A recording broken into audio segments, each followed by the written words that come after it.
ಆ ವಿಚಾರಗಳು ಭಾರಿ ಚರ್ಚೆಗೆ ಬರ್ತಾ ಇದೆ. ಡಿ ಕೆ ಸಾಹೇಬ್ರೆ ಮಾತಾಡಿದ್ದಾರೆ. ಇವತ್ತು ಡಿ ಕೆ ಸುರೇಶ್ ಅವರು ಕೂಡ ಮಾತಾಡಿದರು.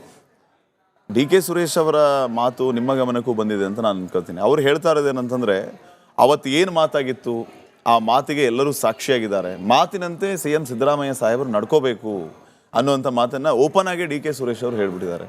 ಸೊ ಏನು ಮಾತುಕತೆ ಆಗಿತ್ತು ಅನ್ನೋದು ನಿಮಗೇನಾದರೂ ಗೊತ್ತಿದೆಯಾ? ಈಗ ನಾನು ನೋಡಿದೆ, ನೀವು ಹೇಳಿದ ವಿಡಿಯೋ ಕ್ಲಿಪ್ಪಿಂಗ್ ಎಲ್ಲ ನೋಡಿದೆ. ಅವ್ರನ್ನ ಪತ್ರಕರ್ತರೆಲ್ಲ ಕೇಳಿದನ್ಸರು ಎಲ್ಲೂ ಸಹ ಅವ್ರು ಏನು ಮಾತುಕತೆ ಆಗಿದೆ ಅಂತ ಹೇಳಿಲ್ಲ. ಮಾತಿನ ಪ್ರಕಾರ ಸಿದ್ದರಾಮಯ್ಯ ಸಾಹೇಬರು ನಡ್ಕೊಂತಾರೆ ಅಂತ ಹೇಳಿದರೆ ನಾನು ಅದನ್ನೇ ಹೇಳ್ತಾ ಇದ್ದೀನಿ. ಪ್ರತಿ ನಮ್ಮ ಪತ್ರಿಕಾ ಮಿತ್ರರು ಕೇಳಿದ ಸಂದರ್ಭದಲ್ಲಿ ಸಿದ್ದರಾಮಯ್ಯ ಸಾಹೇಬರು ಕೊಟ್ಟ ಮಾತಿನಂತೆ ನಡೀತಾರೆ. ಅದಕ್ಕೆ ಉದಾಹರಣೆ ತಾವು ಈಗಾಗಲೇ ನೋಡಿದರೆ 5 ಗ್ಯಾರಂಟಿಗಳನ್ನ ಮಾತು ಕೊಟ್ಟಿದ್ರು. ಸಿದ್ದರಾಮಯ್ಯ ಸಾಹೇಬರು ಇರ್ಬೋದು, ಡಿ ಕೆ ಸಾಹೇಬರು ಇರ್ಬೋದು. ಅದರಂತೆ ನಡೆದಿದ್ದಾರೆ. ಅವರು ನುಡಿದಂತೆ ನಡೆಯಂಥ ವ್ಯಕ್ತಿತ್ವ ಅವ್ರದ್ದು. ಯಾರೋ ಒಂದು 3-4 ಜನ ಯಾವುದೇ ರೀತಿ ಗೊಂದಲ ಕ್ರಿಯೇಟ್ ಮಾಡಿರ್ಬೋದು, ಇಲ್ಲ ಅಂತಲ್ಲ. ಏನು ನಮ್ಮ ಡಿ ಕೆ ಸುರೇಶಣ್ಣರು ಹೇಳಿದ್ದಾರೆ ಆ ಪ್ರಕಾರ, ಡಿ ಕೆ ಸುರೇಶಣ್ಣರ ಪ್ರಕಾರ ಸಿದ್ದರಾಮಯ್ಯ ಸಾಹೇಬರು ಕೊಟ್ಟ ಮಾತಿನಂತೆ ನಡ್ಕೊಂತಾರೆ. ಅದು ಏನು ಕೊಟ್ಟಿದ್ದಾರೆ ಅನ್ನೋದು ಮಾತು ಹೈಕಮಾಂಡಿಗೆ ಗೊತ್ತು. ಬಹುಶಃ ಜಾಣತನದ ರಾಜಕಾರಣ ಅಂದರೆ ನೀವು ಮಾತಾಡಿದ್ದು ತಿಳ್ಕೊಂಡು ನಾವು ಅನ್ಕೋಬಹುದು. ಅಂದರೆ ಆಯಿತು, ಗ್ಯಾರಂಟಿ ವಿಚಾರಗಳ ಬಗ್ಗೆ ಚರ್ಚೆ ಆಗ್ತಾ ಇರುತ್ತೆ, ಅವರು ಹೇಳಿದಂತೆ ನಡ್ಕೊಂಡಿದ್ದಾರೆ ಅಂತ ಹೇಳಿ. ಬಟ್ ಇದು ರೆಲೆವೆಂಟ್ ಆಗ್ತಾ ಇರುವಂಥದ್ದು ಪವರ್ ಶೇರಿಂಗ್ನ ವಿಚಾರವಾಗಿ ಅಂತ ಹಂಗಲ್ಲ. ನೀವು ಕೇಳಿದ್ದೇನು, ಕೊಟ್ಟ ಮಾತನಂತೆ ಸಿದ್ದರಾಮಯ್ಯ ಸಾಹೇಬರು ನಡ್ಕೊಂತಾರೆ ಡಿ ಕೆ ಸುರೇಶ್ ಅಣ್ಣರು ಹೇಳಿದ್ರು ಅಂತ ಹೇಳಿದ್ರೆ, ಅವತ್ತು ಏನೇನು ಮಾತುಕತೆ ಆಗಿದೆ ಅನ್ನೋದಕ್ಕೆ ಇವರೆಲ್ಲ ಸಾಕ್ಷಿಯಾಗಿದ್ದಾರೆ.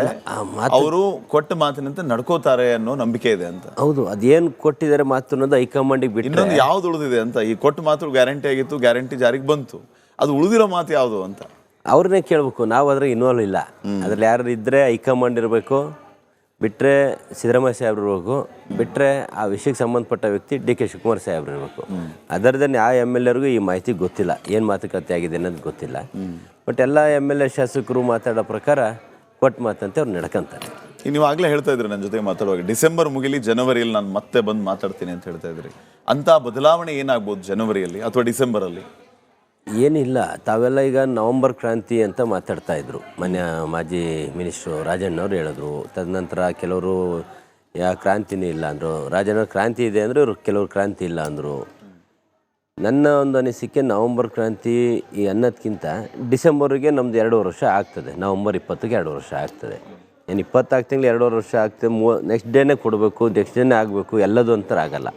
ಸ್ವಲ್ಪ ಸಮಯಾವಕಾಶ ಬೇಕಾಗ್ತದೆ. ಆದ ಕಾರಣ ನನ್ನ ಒಂದು ಮನಸ್ಥಿತಿ, ನನ್ನ ಒಂದು ರಾಜಕೀಯ ಲೆಕ್ಕಾಚಾರದಲ್ಲಿ ನಾನು ನೋಡಿದ ಪ್ರಕಾರ ಡಿಸೆಂಬರ್ 31ರವರೆಗೂ ಒಂದು ಟೈಮ್ ಬಾಂಡ್ ಹಾಕ್ಕೊಂಡು ನಾನು ಡಿಸೆಂಬರ್ 31ರೊಳಗೆ ಸಾಹೇಬ್ರಿಗೆ ಇಂಥ ಅವಕಾಶ ಇದೆ ಅಂತ ಹೇಳಿದ್ದೀನಿ. ಆ ಅವಕಾಶ ಇದೆ ಅಂತ ನಿಮಗೆ ಅನಿಸುತ್ತಾ? ಇದ್ದೇ ಇದೆ. ಪಕ್ಷ ಎಲ್ಲದನ್ನು ನೋಡ್ತದೆ. ಅವ್ರು ಮಾಡಿರೋ ಸಂಘಟನೆ, ಅವ್ರು ತಂದಿರೋಂಥ ಸೀಟ್ಸು ನಮಗೂ ಗೊತ್ತಿದೆ. 134 ಬರುತ್ತೆ ನಿಖರವಾಗಿ ಹೇಳೋ ಅಂಥ ಒಂದು ಶಕ್ತಿ ಅವ್ರ ಹತ್ರ ಇದೆ ಅಂದರೆ ಅವ್ರು ಅಷ್ಟು ಸಂಘಟನೆ ಮಾಡಿದ್ದಾರೆ ಅಂತ. ಈಗ ನಾನು ಇವತ್ತು ಶಾಸಕನಾಗಿದ್ದೀನಿ ಅಂದರೆ ನಾನು ಕಿಸಾನ್ ಕಾಂಗ್ರೆಸ್ನಲ್ಲಿ 3-4 ವರ್ಷ ಹೋರಾಟ ಮಾಡಿ ಕರೋನಾ ಸಂದರ್ಭದಲ್ಲಿ ನಮ್ಮ ಜನಗಳ ಜೊತೆಗೆ ಇದ್ದಂಥದ್ದು ಗ್ಯಾರಂಟಿ ಮೇಲೆ ಟಿಕೆಟ್ ತಗೊಂಡೆ ಗೆಲ್ತೀನಿ ಅಂತ. ಇಲ್ಲಾಂದ್ರೆ ಹೆಂಗೆ ಆಗ್ತದೆ? ಆ ಒಂದು ನಿಟ್ಟಿನಲ್ಲಿ ಅವರು 134 ಸೀಟ್ಸ್ ಬರುತ್ತೆ ಅಂತ ಹೇಳಿದ್ದಾರೆ ಅಂದರೆ ಅವರ ಸಂಘಟನೆ ಶಕ್ತಿ, ಅವರ ಒಂದು ಕಾರ್ಯವೈಖರಿ. ಡಿಸೆಂಬರ್ 31ರ ನಂತರ ಮಹತ್ತರ ಬದಲಾವಣೆಯಲ್ಲಿ ಡಿ ಕೆ ಶಿವಕುಮಾರ್ ಅವರು ಮುಖ್ಯಮಂತ್ರಿ ಆಗ್ತಾರೆ ಅನ್ನೋ ಸಾಧ್ಯತೆ ಅಧಿಕವಾಗಿದೆಯಾ? ನೀವು ಮುಖ್ಯಮಂತ್ರಿ ವಿಷಯ ಏನೂ ಮಾತಾಡಲ್ಲ. ನೀವು ಮುಂಚೆನೇ ಹೇಳಿದ್ದೀನಿ, ಈಗಲೂ ಹೇಳ್ತೀನಿ. ನಾನು last March April I think ಅವತ್ತು ನಾನು ಮಾತು ಕೊಟ್ಟಿದ್ದೀನಿ. ಡಿಸೆಂಬರ್ 31ರೊಳಗೆ ಆ ವಿಷಯನೇ ಮಾತಾಡೋಂಥ. ಆ ವಿಷಯ ಬಿಟ್ಟು ನೀವು ಏನು ಕೇಳಿದ್ರು ಮಾತಾಡ್ತೀನಿ. ಜನವರಿ 1ಕ್ಕೆ ಮಾತಾಡ್ತೀನಿ. ನೀವು ಜನವರಿ 1ಕ್ಕೆ ಕರೀರಿ, ಹೊಸ ವರ್ಷದ ದಿನ ಒಂದು ಶುಭಾಶಯ ಕೋರಿ ಚರ್ಚೆ ಮಾಡೋಣ. ಸೊ ನೀವು ಅನ್ಕೊಂಡಂಥ ಆ ದಿನಗಳು ಜನವರಿ 1ಕ್ಕೆ ಬರುತ್ತೆ ಅನ್ನೋ ಭರವಸೆ ನಿಮಗಿದೆ? 100%. ಈಗ ಪವರ್ ಶೇರಿಂಗ್ನ ವಿಚಾರದ ಬಗ್ಗೆ ನಾವು, ಇನ್ಕ್ಲೂಡಿಂಗ್ ನೀವು ಮತ್ತು ನಿಮ್ಮ ಶಾಸಕರು ಹಲವು ರೀತಿಯಲ್ಲಿ ಮಾತಾಡಿದ್ದಾರೆ. ಒಂದು ವಾದ ಏನು ಹೇಳುತ್ತೆ ಅಂತಂದರೆ, ಹೌದು ಪವರ್ ಶೇರಿಂಗ್ನ ವಿಚಾರಗಳು ಚರ್ಚೆ ಆಗಿದೆ, 50-50 ಅಂತಿದೆ, ಆ ಪ್ರಕಾರವಾಗಿ ಅಧಿಕಾರ ಬಿಟ್ಕೊಡ್ಬೇಕು ಅಂತ ಹೇಳಿ. ಇನ್ನೊಂದಿದೆ, ಆ ಥರದ ಮಾತುಕತೆನೇ ಆಗಿಲ್ಲ ಅಂತ ಹೇಳಿ. ಇದು ಎರಡರಲ್ಲಿ ಯಾವ ಸಾಧ್ಯತೆ ಹೆಚ್ಚಿದೆ ಅನ್ನೋ? ಈಗ ನೀವೇ ಹೇಳಿದ್ರಿ, ಈಗ ಕರೆಕ್ಟ್ ಒಳ್ಳೆ ಸಬ್ಜೆಕ್ಟಿಗೆ ಬಂದ್ರಿ. ಒಂದು ಟೀಮ್ ಹೇಳ್ತದೆ ಯಾವುದೂ ಚರ್ಚೆ ಆಗಿಲ್ಲ, ಇನ್ನೊಂದು ಟೀಮ್ ಹೇಳ್ತದೆ ಚರ್ಚೆ ಆಗಿದೆ. ಇದರ ಅರ್ಥ ಏನು? ಯಾರಿಗೂ ಅದ್ರ ಮಾಹಿತಿ ಇಲ್ಲ. ನಿಜವಾಗ್ಲೂ ಹೇಳ್ಬೇಕು ಅಂದರೆ ಈ ಮಾಹಿತಿ ಇರೋದು ಹೈಕಮಾಂಡ್, ಸಿದ್ದರಾಮಯ್ಯ ಸಾಹೇಬರು, ಡಿ ಕೆ ಶಿವಕುಮಾರ್ ಸಾಹೇಬರು. ಆ 3 ಜನಗಳ ಮಧ್ಯೆ ಇರೋದ್ರಿಂದ ನಾನು ಆಗುತ್ತೆ ಅನ್ಬೋದು, ನೀವು ಆಗಲ್ಲ ಅನ್ಬೋದು. ಬಟ್ ಆ ಸಂದರ್ಭದಲ್ಲಿ ನಮ್ಮನ್ನ ಯಾರು ಇಲ್ಲ, ನಮ್ಮ ಆಬ್ಸೆನ್ಸಲ್ಲಿ ಅವೆಲ್ಲ ನಡೆದಿರೋದ್ರಿಂದ ಏನು ಈ ನಾವೇನು ಡಿಮ್ಯಾಂಡ್ ನಮ್ದು ಏನಪ್ಪ ಅಂದರೆ ಕೆಲಸ ಮಾಡಿದ್ದಾರೆ, ಸಂಘಟನೆ ಆಗಿದೆ, ಅವ್ರಿಗೆ ಅವಕಾಶ ಕೊಡ್ರಿ ಅನ್ನೋದು ಬಿಟ್ಟರೆ 2.5 ವರ್ಷಕ್ಕೆ ಕೊಡಿ 2 ವರ್ಷಕ್ಕೆ ಕೊಡಿ ಅನ್ನೋದು ನಮ್ಮ ಡಿಮ್ಯಾಂಡ್ ಅಲ್ಲ. ಕೊಡಿ, ಪಕ್ಷಕ್ಕೆ ಒಂದು ಅಭಿವೃದ್ಧಿ, ಪಕ್ಷದ ಒಂದು ಡೆವಲಪ್ಮೆಂಟ್ಸ್ಗೋಸ್ಕರ ಮುಂದಿನ 2028 ನಾವು ಮತ್ತೆ ಬರ್ತಿದ್ದೀವಿ. ಅದನ್ನು ಡಿ ಕೆ ಶಿವಕುಮಾರ್ ಸಾಹೇಬರು ಪ್ರತಿ ಬಾರಿನೂ ಹೇಳ್ತಾ ಇದ್ದಾರೆ, ನಾನು ಅಧ್ಯಕ್ಷ ಇರ್ತೀನೋ ಬಿಡ್ತೀನೋ 2028 ಕಾಂಗ್ರೆಸ್ ಪಕ್ಷ ಬರುತ್ತೆ ಅಂತ. ಅಷ್ಟು ಗಟ್ಟಿಯಾಗಿ ಹೇಳ್ತಾರೆ ಅಂದರೆ ಅವರ ಒಂದು ಕೆಲಸ. ನಾನು ನಿಮ್ಮ ಮೀಡಿಯಾಗೆ ಬಂದು ಇವತ್ತು ಕೂತು ಎದುರುಗಡೆ ಮಾತಾಡ್ತೀನಿ ಅಂದರೆ ಏನಾದ್ರು ಒಂದು ವಿಷಯ ನನಗೆ ಸದೃಢವಾಗಿದ್ದರೆ ಮಾತ್ರ ನಿಮ್ಮ ಮುಂದೆ ಮಾತಾಡೋಕ್ಕಾಗ್ತದೆ. ಸುಮ್ಮನೆ ಮೀಡಿಯಾ ಮುಂದೆ ಒಂದು ಹೇಳೋದು, ಹಿಂದೊಂದು ಹೇಳೋದು, ಆ ಥರ ಗೊಂದಲದ ವಾತಾವರಣ ಇದ್ದರೆ ನಾವು ಮಾತಾಡೋಕ್ಕೆ ಬರೋದಿಲ್ಲ. ಅವ್ರು ಆ ಥರ ಗಟ್ಟಿ ನಿಲುವಿರೋದ್ರಿಂದ ನಾವು 134 ಸೀಟ್ ತಗೊಂಡಿರೋದು. ಆ ನಿಟ್ಟಿನಲ್ಲಿ ನಮ್ಮ ಡಿಮ್ಯಾಂಡ್ ಇದೆ ಅಷ್ಟೇ. ಈಗ ಡಿ ಕೆ ಶಿವಕುಮಾರ್ ಅವ್ರ ಜೊತೆಗೆ ನಿಮಗೆ ಅನ್ಯೋನ್ಯತೆ ಬಹಳ ಇದೆ, ಅವನಭಾವ ಸಂಬಂಧ, 1 to 1 ಮಾತಾಡ್ತಿರ್ತೀರಿ ನೀವು. ಸೊ ಯಾವಾಗಲಾದರೂ ಯಾವ ಸಂದರ್ಭದಲ್ಲಾದರೂ ಈ ಪವರ್ ಶೇರಿಂಗ್ನ ವಿಚಾರ ಆಗಲಿ ಅಥವಾ ರಾಜಕೀಯ ಸ್ಥಾನಮಾನಗಳ ವಿಚಾರವಾಗಿ ಆಗಲಿ ಚರ್ಚೆ ಆಗಿದೆಯಾ? ಅವರೆಂದು ಇಲ್ಲಿವರೆಗೂ ನಾನು ಅವ್ರ ಹತ್ರ ಅಂದರೆ ಒಂದು ಕುಟುಂಬ ಸದಸ್ಯನಾಗಿ ನನ್ನ ಕಾಣ್ತಾರೆ. ಎಂದೂ ಸಹ ಅವರು ರಾಜಕೀಯ ವಿಷಯದಲ್ಲಿ ಮಾತಾಡೋದಿಲ್ಲ. ನಮಗೆ ಒಂದೇ ಅವ್ರ ಕಿವಿ ಮಾತು ಹೇಳೋದು, ಕ್ಷೇತ್ರ ಕ್ಷೇತ್ರ ಕ್ಷೇತ್ರ. ಫಸ್ಟ್ ಟೈಮ್ ಗೆದ್ದಿದ್ದೀರಿ, ಫಸ್ಟ್ ಟೈಮ್ ಗೆಲ್ಲೋದು ಇಂಪಾರ್ಟೆಂಟ್ ಅಲ್ಲ, ಸೆಕೆಂಡ್ ಟೈಮ್ ಗೆಲ್ಲಬೇಕು. ಯಾವುದು ತಲೆ ಕೆಡಿಸ್ಕೋಬೇಡ್ರಿ, ನನ್ನ ಹಣೆ ಬರ್ದಿರೋದು ಆಗ್ತದೆ. ನೀವು ಕ್ಷೇತ್ರ ಬಿಟ್ಟು ಎಲ್ಲೂ ಹೋಗ್ಬಿಟ್ಟು ಕ್ಷೇತ್ರದಲ್ಲಿರ್ರಿ, ಅಭಿವೃದ್ಧಿ ಕಡೆ ಗಮನ ಕೊಡಿ, ಎಲ್ಲ ಮಂತ್ರಿಗಳ ಹತ್ರ ಹೋಗ್ರಿ, ಅನುದಾನ ತಗೊಳ್ರಿ, ಡೆವಲಪ್ಮೆಂಟ್ ಮಾಡಿರಿ. ಅದರ್ಧ ನೀವು ಯಾರು ತಲೆ ಕೆಡಿಸ್ಕೋಬೇಡ್ರಿ, ಯಾವ ಮುಖ್ಯಮಂತ್ರಿ ವಿಷಯನೂ ಮಾತಾಡಬೇಡ್ರಿ, ಯಾವ KPCC ಅಧ್ಯಕ್ಷ ವಿಷಯನೂ ಮಾತಾಡಬೇಡ್ರಿ. ಅಭಿವೃದ್ಧಿ ಬಿಟ್ಟರೆ ಬೇರೆ ಏನೂ ಚಿಂತನೆ ಮಾಡಬೇಡ್ರಿ, ಪ್ರಥಮ ಬಾರಿ ಗೆದ್ದಂಥವ್ರು ಅಂತ ತುಂಬ ಸರಿ ಕಿವಿ ಮಾತು ನನಗೆ ಹೇಳಿದ್ದಾರೆ. ನಿಮಗೇನು ಅನಿಸುತ್ತೆ, ಡಿ ಕೆ ಶಿವಕುಮಾರ್ ಅವರು ಮುಖ್ಯಮಂತ್ರಿ ಆಗಬೇಕಾ ಆಗಬಾರ್ದಾ? ನಾನು ಒಂದೇ ಅಜೆಂಡಾ ಅಂತ ಹೇಳಿದ್ದೀನಿ. ಮೊನ್ನೆ ತಾವು ಭಾಳಷ್ಟು ಜನ ಮಾಧ್ಯಮದವ್ರು ಬಂದು ಮಾತಾಡಿದ್ರು, ನೀವು ಮಂತ್ರಿ ಆಕಾಂಕ್ಷಿನ ಅಂತ. ನಾನು ಹೇಳಿದೆ, ನನಗೆ ಮಂತ್ರಿ ಬೇಡಪ್ಪ, ನಂದೊಂದು ಅಜೆಂಡಾ ಇದೆ. ನಾನೀಗ ಮಾತಾಡೋ ಸಂದರ್ಭ ಅಲ್ಲ, ಜನವರಿ ಮಾತಾಡ್ತೀನಿ ಅಂತ ಏನು ಹೇಳ್ತಾ ಇದ್ದೀನಿ, ಅದು ಒಂದೇ ಅಜೆಂಡಾ.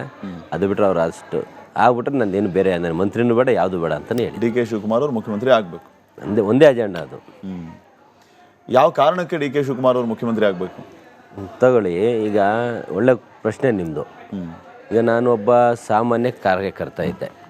ನನ್ನನ್ನು ಕಿಸಾನ್ ಕಾಂಗ್ರೆಸ್ನಲ್ಲಿ ಜಿಲ್ಲಾ ಅಧ್ಯಕ್ಷ ಕೆಲಸ ಮಾಡ್ತಾಯಿದ್ದೆ. ಸುಮಾರು ಚಳುವಳಿಗಳಿಗೆ, ಭಾರತ್ ಬಚಾವೋ ರ್ಯಾಲಿ ಡೆಲ್ಲಿ ಇರ್ಬೋದು, ಮೇಕೆದಾಟು, ಆಮೇಲೆ ಸುಮಾರು ಚಳುವಳಿಗಳಿಗೆ ನನ್ನನ್ನು ಉತ್ತೇಜಿಸಿ ಕೆಲಸ ಮಾಡಿಸಿ, ಕೆಲಸ ತಗೊಂಡು ಗುರುತಿಸಿ, ಇವತ್ತು ಸಾಮಾನ್ಯ ಕುಟುಂಬದಿಂದ ಬಂದಂಥ ಒಬ್ಬ ವ್ಯಕ್ತಿಗೆ ಟಿಕೆಟ್ ಕೊಟ್ಟು ಇವ್ನು ಗೆಲ್ತಾನೆ ಕೊಟ್ಟರೆ ಅನ್ನೋದನ್ನು ಆ ಒಂದು ಪ್ರಬುದ್ಧತೆ, ಆ ಶಕ್ತಿ ಯಾರಿಗಾರಿದೆ ಅಂದರೆ ಅದು ಡಿ ಕೆ ಶಿವಕುಮಾರ್ ಸಾಹೇಬ್. ಯಾಕೆ ನಾನು ಅವ್ರನ್ನ ಅಷ್ಟು ಫಾಲೋ ಮಾಡ್ತೀನಿ ಅಂದರೆ, ಆ ಒಂದು ಅವರ ಚಾಕಚಕ್ಯತೆ ಅಂತೀವಿ, ಒಂಥರ ಚಾಣಕ್ಯ ಅಂತಾರಲ್ಲ, ಆ ರೀತಿಲಿ ಸಾಮಾನ್ಯ ಕುಟುಂಬದ. ಯಾಕೆಂದರೆ ರಾಜಕೀಯ ಹಿನ್ನೆಲೆ ಇಲ್ಲ ನಮ್ಮದು. ನಾನು ಕಾರ್ಪೊರೇಟರ್ ಇದ್ದೆ, ಹಿಂದೆ ದಾವಣಗೆರೆಯಲ್ಲಿದ್ದೆ. ಚೆನ್ನಗಿರಿ ನನ್ನ ನೇಟಿವ್ ಹೋಗಿ ಸಂಘಟನೆ ಮಾಡಿದೆ. ಆ ಸಂಘಟನೆಯನ್ನು ಗುರುತಿಸಿ ಟಿಕೆಟ್ ತಂದು MLA ಮಾಡಿ ನಿಮ್ಮ ಸ್ಟುಡಿಯೋಗೆ ಕಳಿಸಿದ್ದಾರೆ ಅಂದರೆ ಅವನ ಶಕ್ತಿ ಅವರಲ್ಲಿದೆ. ಅದಕ್ಕೋಸ್ಕರ ಅಂಥ ಲೀಡ್ರನ್ನ ನಾವು ಬೆಂಬಲವಾಗಿ ನಿಂತ್ಕೊಂಡ್ವಿ ಅಂದರೆ ಜನನೂ ಒಪ್ತಾರೆ, ಪಕ್ಷನೂ ಒಪ್ಪುತ್ತೆ, ನನ್ನ ಮನಸ್ಸು ಒಪ್ಪುತ್ತೆ, ಪಕ್ಷಕ್ಕೂ ಅನುಕೂಲ ಆಗುತ್ತೆ ಅನ್ನೋ ಒಂದು ನಿಟ್ಟಿನಲ್ಲಿ ನಾನು ಇಷ್ಟು ಸ್ಟ್ರಾಂಗಾಗಿ ನಿಂತಿದ್ದೀನಿ ಅಷ್ಟೇ.